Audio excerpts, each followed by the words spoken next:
धन्यवाद। सबसे पहले तो बड़ा निराशाजनक है ये दृश्य विपक्ष को देख करके कि जब इतने महत्वपूर्ण बिल पर चर्चा हो रही है, जब इतनी संवेदनशीलता के साथ और प्रधानमंत्री मोदी जी की प्रतिबद्धता के साथ ये विधेयक लाया गया है, तो बजाय इसके कि संजीदगी से इस पर बहस की जाए, सुझाव दिए जाए, इस पर राजनीति करने का प्रयास किया जा रहा है। और मुझे हैरत है नेता प्रतिपक्ष एलओपी जी के व्यवहार पर। उन्होंने जिन अपशब्दों का इस्तेमाल किया वो अनपार्लियामेंट्री तो है ही है, बल्कि इतना अनपार्लियामेंट्री एक्सप्रेशन है वो, मैं अपने बुक से नहीं बोलूंगा, कि यदि कोई व्यक्ति या माननीय सदस्य अपने आप को भी इडियट समझे तो वो नहीं कह सकता, सदन के बाहर जाकर के कह सकता, उसमें नहीं कह सकता। मुझे हैरत है कि नेता प्रतिपक्ष जिनका एक रुतबा रहता है, उनको ये बेसिक पार्लियामेंट्री नॉर्म्स की जानकारी नहीं। और इसलिए जब वो कहते हैं कि मैं किसी व्यक्ति विशेष के बारे में ये शब्द इस्तेमाल नहीं कर रहा, तो कई बार ये शंका होती है कि क्या वो छात्रों के लिए कर रहे हैं। और अगर ये बच्चे जो हमारा भविष्य भी है, हिंदुस्तान का मुस्तकबिल भी और विकसित भारत के उज्जवल नागरिक भी, यानी उनको अगर इडियट कहा जाए तो इससे और ज्यादा दुर्भाग्यपूर्ण कुछ नहीं।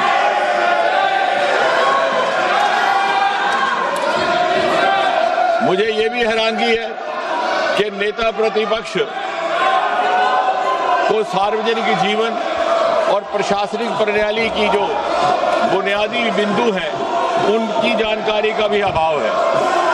सबसे पहली बात तो ये कि जब वो कहते हैं कि गृह मंत्री जी ने गोली चलाने का आदेश दिया और उसे ऑथेंटिकेट करने में नाकाम है, तो सबसे पहली बुनियादी बात कि कहीं भी गोली चलाने का आदेश कोई मंत्री नहीं देता, वो मैजिस्ट्रेट देता है, एसडीएम देता है, डीएम देता है। हम सब विधायक रहे हैं, सांसद रहे हैं, हमारे अनुभव में है। इसका अर्थ ये हुआ कि उन्हें सार्वजनिक जीवन का भी अनुभव में अभाव है। दूसरी बात, ये बार बार स्पष्ट किया गया कि गोली चली ही नहीं, अश्रु गैस, टीयर गैस का इस्तेमाल हुआ, लेकिन जब गोली चली ही नहीं तो आदेश देने का सवाल ही नहीं पैदा होता। और आदेश देने का अधिकार मैजिस्ट्रेट के पास रहता है, मंत्री के पास नहीं।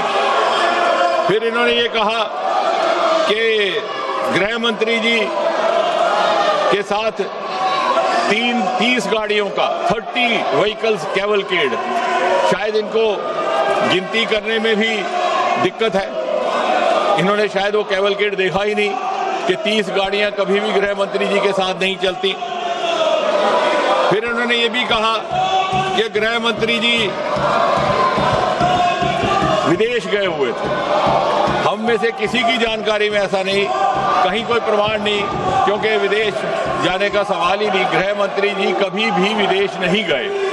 तो यानी तथ्यों के बिना, सत्य के बिना गैर जिम्मेवारी से इस सदन में बात कह देना और फिर कह करके निकल जाना, यह किसी जिम्मेवार नेता और विशेषकर नेता प्रतिपक्ष का व्यवहार हो ही नहीं सकता। अब यह भी कहा गया, अब इन्होंने एक कहानी सुनाई, तो मैं भी एक कहानी सुनाना चाहता हूं।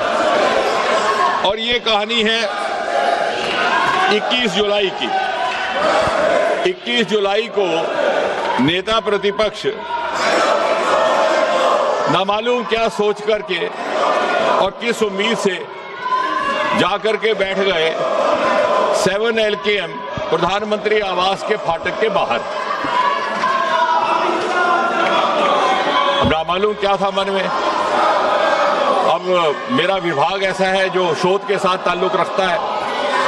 जब इस पर थोड़ा सा मंथन किया तो ये संभावना लगी कि शायद बहुत जमाने से इनको ये हसरत सता रही थी कि देश इनको प्रधानमंत्री चुने और 7 LKM में बिठाए।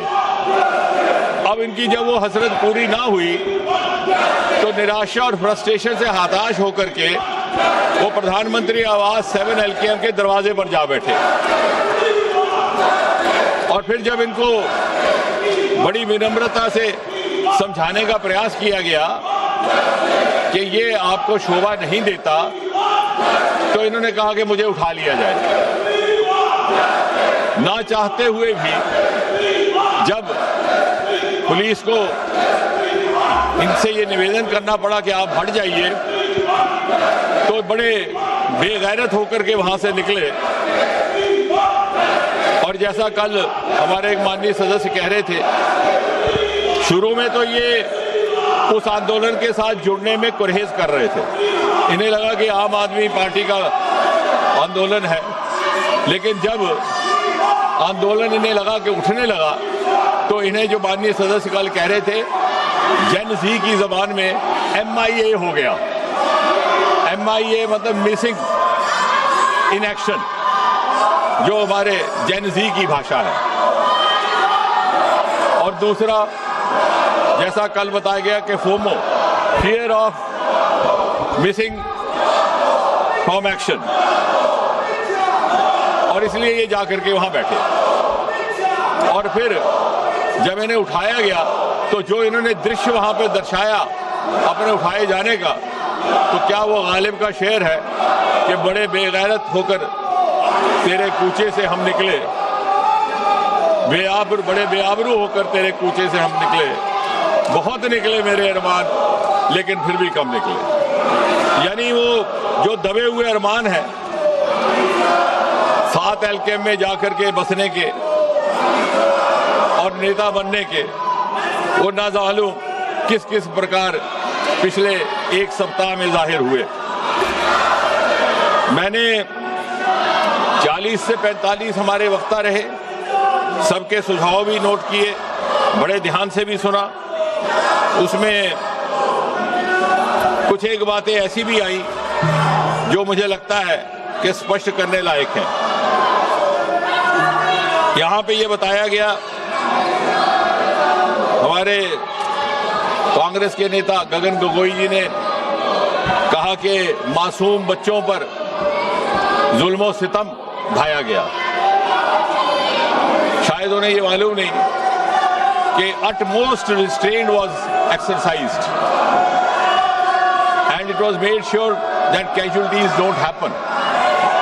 लेकिन मुझे लगा बाद में, जैसे मैंने कहा कि जब शोध किया तो ये लगा कि अपने अनुभव से बोल रहे थे, क्योंकि सन 1969 से लेकर के 1984 तक जो असम में ऑल इंडिया स्टूडेंट यूनियन का प्रदर्शन रहा, आंदोलन रहा, वो हमारा रिकॉर्ड बताता है कि 860 innocent people, most of them students had got killed. उस समय सरकार कांग्रेस की थी। तो इन्हें लगा कि जिस तरह से हम अपने जमाने में आंदोलन कर रहे विद्यार्थियों को कुचलने के लिए उन्हें मौत के घाट उतारते थे, शायद इन्होंने भी ऐसा किया हो। माननीय प्रियंका गांधी जी ने एक बड़ी रोचक बात की और ये सुनने लायक है। उनका कहना है कि 152 बार पेपर लीक हुआ। ये आंकड़ा कहां से मिला, कोई प्रमाणित नहीं, कोई ऑथेंटिकेशन नहीं।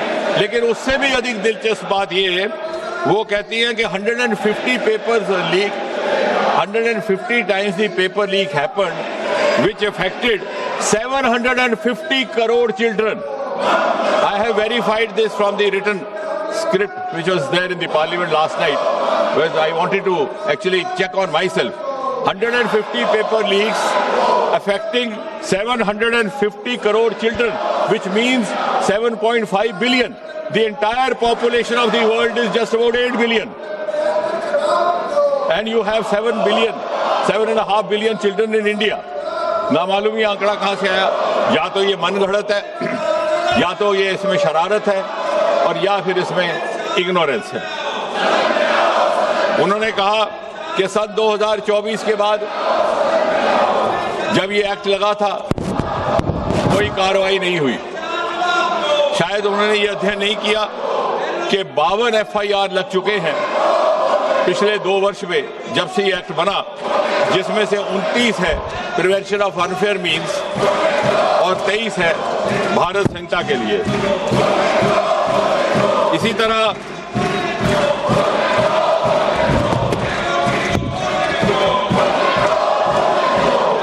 वेणुगोपाल जी ने कहा कि हमने स्कूल बंद कर दिए। शायद वो ये कहते कि हमारे हायर एजुकेशन के अवसरों में 30% बढ़ोतरी करने का ये काम इस सरकार ने किया है। We have increased the number of universities from 760 to 1,293. I am not saying anything without evidence. The number of higher education institutions has been increased from 51,534 to 64,896. इसी सरकार ने ट्राइबल्स के लिए एकलव्य विद्यालय भी बनाए और इसी सरकार ने national education policy 2020 lie, which is a game changer and which should have happened actually. वो एक आपका अधूरा काम और आपका पाप था। उसका नॉमेनक्लेचर भी गलत था। Human resource development is a nomenclature used in the corporate sector and other places to refer to personal management and you had made young children prisoners of the subjects chosen for them in class 12 by their parents, by their guardians, by their elders. NEP 2020 has liberated our adolescent children from these subjects that they took up for class 12 and given them an aptitudinal freedom. अर्थात यदि कोई माता पिता अपने बच्चे को 12वीं कक्षा में 12वीं जमात में मेडिकल के सब्जेक्ट चुनने के लिए इसलिए हिदायत देते हैं कि उन्हें ये उम्मीद होती है कि वो आगे चल करके डॉक्टर बने और किसी कारण वो नहीं बन पाता, तो पिछले जैसे हालात नहीं कि वो बीएससी भी उन्हीं मजमून में करेगा, एमएससी भी उसी सब्जेक्ट में करेगा, पीएचडी भी उसी सब्जेक्ट में करेगा, ना चाहते हुए भी ही becomes prisoner of the subjects. Here we have entry exit. अगर वो डॉक्टर नहीं बना और उस डॉक्टर बनने बगैर वो सब्जेक्ट्स को आगे अध्ययन जारी नहीं रखना चाहता तो वो लिटरेचर में जा सकता है, मैथमेटिक्स में जा सकता है। There is a democratisation of higher education across the country. और इतना ही नहीं, यही वो सरकार है जिसने मेडिकल एजुकेशन में भी, क्योंकि मेडिकल एजुकेशन के हवाले से बात हो रही है, एम्स की संख्या 7 से लेकर 22 तक बढ़ा दी। गवर्नमेंट मेडिकल कॉलेज की संख्या 387 से 844, एमबीबीएस सीट 51,300 से 1,39,000, पोस्ट ग्रेजुएशन सीट्स 31,100 से 86,300 तक। अब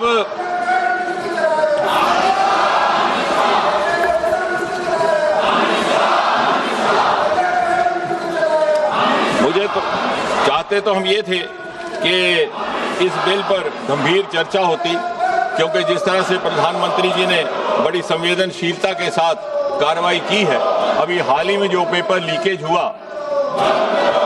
उसकी जानकारी 7 और 8 जुलाई की रात को आई। 12 तारीख को सीबीआई को सौंप दिया गया। तुरंत 13 व्यक्ति हिरासत में ले लिए गए। साथ ही साथ लगभग 92 लोकेशंस पर रेड किया गया और 12 तारीख को ही सीबीआई दिया। और मुझे कहते हुए तसल्ली है कि कल चार्जशीट फाइल हुआ और आज से वो ट्रायल भी शुरू हो गया इस नए कानून के तहत, जिसके अनुसार पूरा का पूरा फैसला 5 महीने में मुकम्मल हो जाएगा। पहले 2 महीने में इन्वेस्टिगेशन, इंटेरोगेशन और अगले 3 महीने में एंड इसलिए जब आप इसके अतिरिक्त अगर आप युवाओं की बात करते हैं तो इसके अतिरिक्त सरकारी नौकरी की मानसिकता से बाहर निकालने का काम और अन्य विकल्प भी इसी सरकार ने पैदा किए।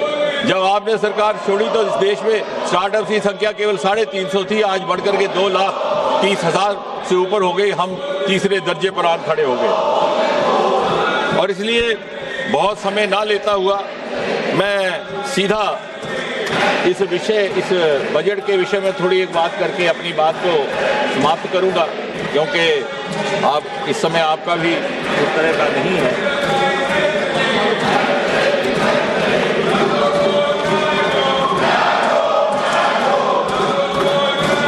इस बिल की ये खासियत है कि the public examination prevention of unfair means amendment bill 2026, इसकी कुछ एक धाराएं मैंने कल भी व्याख्या की थी। कुछ और तफसील में अगर आज जाने का मौका है तो मैं कुछ ही क्षण लेकर के इस बात को कंक्लूड करता हूं। Public examination prevention of unfair means bill 2024 was enacted in January 24, लेकिन हाल ही के घटनाक्रम के बाद ये इस सरकार की संवेदनशीलता है and openness to accept the inputs and to learn from the experience and also to learn from the advice of the experts के लगा कि इसको और स्ट्रिंजेंट बनाया जाए। इस एक्ट के तहत जो अनअमेंडेड था उसमें भी the offence is cognizable, non bailable, non compoundable with stringent punishment. लेकिन जब महसूस हुआ कि इसे और ज़्यादा सख्त बनाने की आवश्यकता है तो इसकी कुछ एक धाराओं में संशोधन करने का काम किया गया है। सबसेक्शन 1 ऑफ सेक्शन 10, पर्सन और person involve in malpractice, सरकार की अवधि थी 3 से 5 साल and fine up to 10 lakh, उसको बढ़ा करके 5 से 10 साल किया गया और जुर्माना 50 लाख तक। सर्विस प्रोवाइडर, जिसकी परिभाषा मैं कल दे चुका हूं इन माय इंट्रोडक्टरी रिमार्क्स, उनका फाइन था पहले 1 करोड़ तक, उसे बढ़ा करके 5 करोड़ कर दिया गया और उनको 4 साल के बजाय 8 साल तक कोई और एग्जाम कंडक्ट करने पर बाधित कर दिया गया। डायरेक्टर और मैनेजमेंट की सजा 3 साल से लेकर 10 साल से बढ़ा करके 5 साल से 10 साल तक कर दी गई।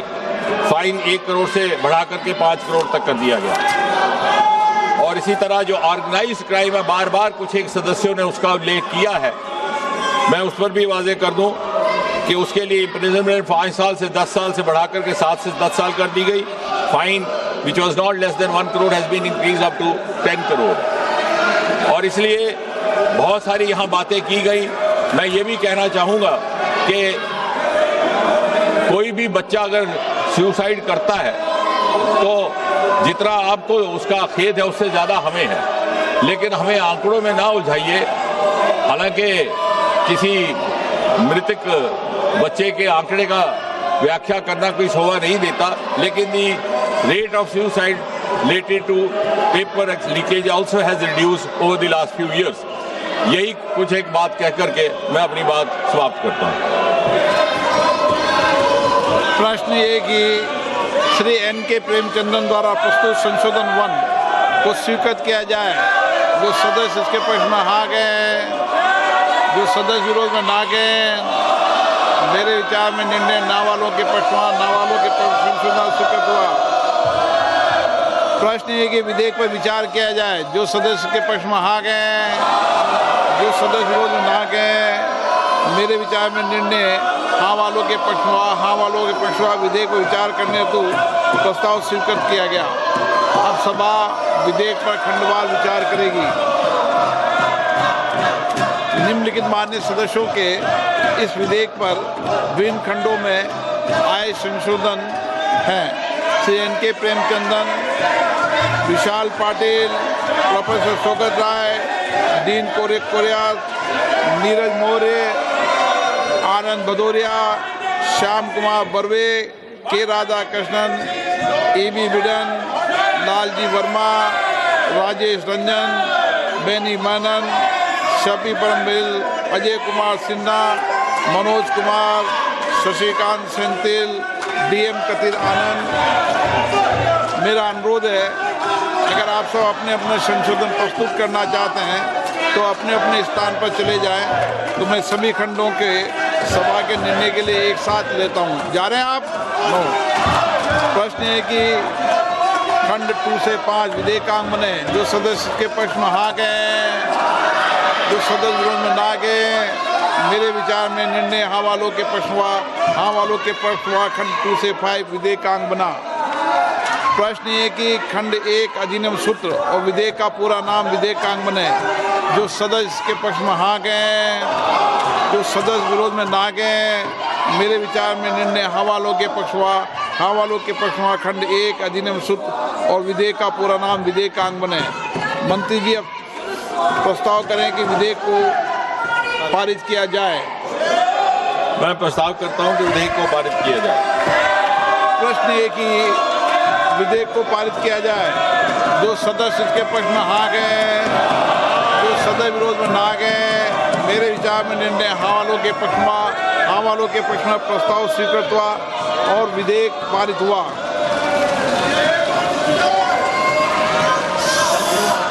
सभा की कार्रवाई कल गुरुवार दिनांक 30 जुलाई 2026 को 11 बजे तक के लिए स्थगित की जाती है। तो बड़ी खबर आपको बता रहे हैं, विधेयक पारित कर दिया गया है एंटी पेपर लीक बिल पर और कल सुबह 11 बजे तक के लिए अब स्थगित की गई कार्यवाही को। और बड़ी खबर यह है कि एंटी पेपर लीक संशोधन बिल लोकसभा में पास कर दिया गया है। तो बड़ी खबर, आज चर्चा हुई और राहुल गांधी के कुछ बातों को लेकर के जबरदस्त हंगामा भी लोकसभा के अंदर देखने को मिला। लेकिन बड़ी खबर यह है कि लोकसभा में अब एंटी पेपर लीक संशोधन बिल पास हो गया है और कल सुबह अब 11 बजे सदन की कार्रवाई, लोकसभा की कार्रवाई फिर से शुरू होगी। तो इससे पहले राहुल गांधी के वक्तव्य पर जवाब दिया केंद्रीय मंत्री जितेंद्र सिंह ने। उनके हर बात का उन्होंने सीधा जवाब दिया। उसके बाद वोटिंग कराई गई एंटी पेपर लीक संशोधन बिल और बिल पास हो गया है। परीक्षा संशोधन बिल लोकसभा से पास हो गया है, जिसको लेकर अब जो कड़े नियम होंगे, कड़े प्रावधान होंगे, फिर चाहे वो सजा की बात हो या फिर पेपर लीक को रोकने के लिए उठाए गए कदमों की, वो अब और सख्ती से लागू किए जाएंगे। तो anti paper leak bill Lok Sabha में पास हो गया है और उसमें जो बदलाव हैं उसका जिक्र भी केंद्रीय मंत्री जितेंद्र सिंह ने लोकसभा के अंदर किया और लोकसभा की कार्यवाही कल सुबह 11 बजे तक के लिए स्थगित हो गई है। बड़ी खबर आपको बता रहे हैं। तो पेपर लीक संशोधन बिल लोकसभा से पास हो गया है।